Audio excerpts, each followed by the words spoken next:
E eu olho para esse artigo muito pelo viés do que nós nos propomos em psicanálise, que é a desalienação do sujeito. Me parece muito plausível pensar na pedagogia enquanto parte de um processo educacional ou parte dessa estrutura que facilita esse processo educacional ou essas estruturas que acabam sendo internalizadas pelo sujeito. E eu fiquei claro, naturalmente, eu tive um pensamento que me remete à infância, que me remete à criança, que me remete às estruturas educacionais, mas que fala muito mais de uma estrutura muito mais repressora, castradora, disciplinadora, negadora dos desejos, essa que tenta te moldar dentro de um sistema de valores, um sistema de idealizações comuns à nossa sociedade, à nossa própria forma de perceber a nossa vida, a nossa relação com o outro, a nossa relação com a divindade, com uma série de questões. Mas eu acabo trazendo isso para nós, terapeutas, psicanalistas, futuros psicanalistas, porque o Freud, a todo momento, ele reforça a ideia da desalienação do sujeito, que tudo que nós nos propomos é desalienar esse sujeito. Quando eu tento transformar o meu paciente na minha imagem e semelhança, esperando que ele faça aquilo que eu acredito que é melhor para ele, e aquilo que eu espero para ele, ou seja, quando eu coloco o meu desejo como analista à frente do desejo do meu paciente, de alguma forma eu estou tendo algum tipo de intervenção pedagógica com o meu paciente. Então, quando o Firenze, ele retoma esse assunto da pedagogia e psicanálise, eu percebo que o Firenze, ele dá uma conotação que esbarra muito mais nesse processo de como essas estruturas que nós construímos no processo educacional, elas transportam esse sujeito para um lugar de alienação.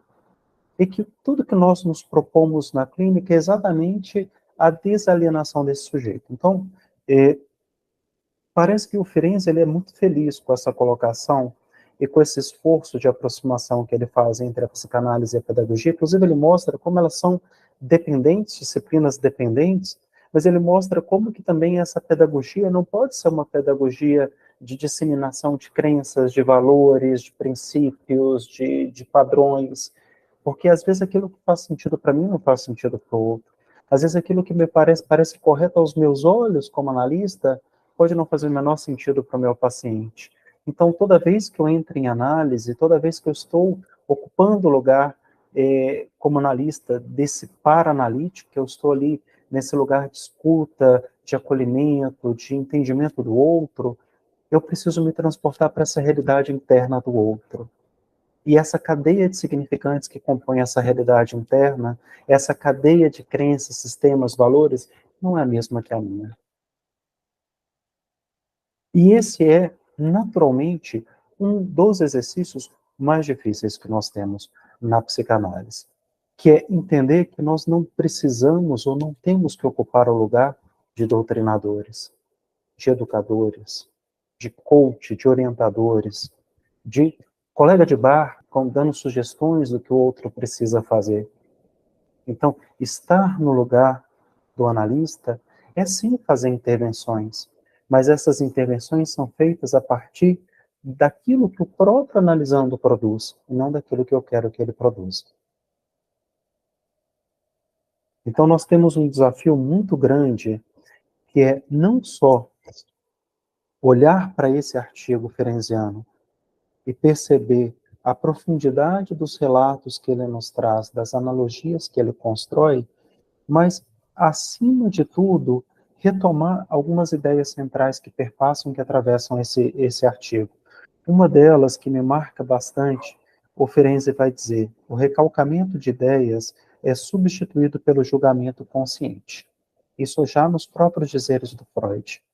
Então, o que nós nos propomos é realmente evocar os demônios, porque senão a gente acaba nesse processo pedagógico, que a gente acaba trazendo um pouco dessa pedagogia para análise, a gente evoca os demônios e quando ele aparece a gente não quer lidar com ele, a gente quer exorcizá-lo.